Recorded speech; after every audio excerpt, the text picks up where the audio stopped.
According to the Prophet, peace be upon him, took a piece of silk in right hand and some gold in left, then said, "These two are haram for the men of my ummah." And this was narrated by Abu Dawud al-Nasi and Ibn Majah from Ali ibn Abi Talib. May Allah be pleased with him.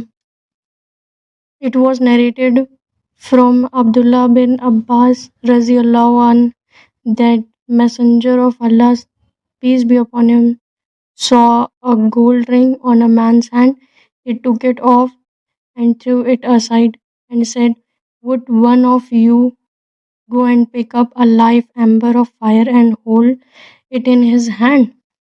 And after the Messenger of Allah, peace be upon him, had left it, it was said to the man that take your ring and benefit from it by selling it. Then he said, "No, by Allah, I will never pick it up," when Messenger of Allah, peace be upon him, has thrown it aside. So all these hadith shows us that the gold and silk, use of gold and silk is completely prohibited for the men to use them. Gold, white gold, and silk. Here, silk refer to pure silk which come from worms, not that one which is synthetic silk. And in general, like ties, socks, other garments have written that they are made with 100% pure silk, but actually they are of synthetic silk. And pure silk are quite expensive also. And it is also mentioned that the garment like kurta or shawl have embroidered with silk or of with 2 or 4 fingers are permissible, like cuff of sleeves are embroidered, that is okay.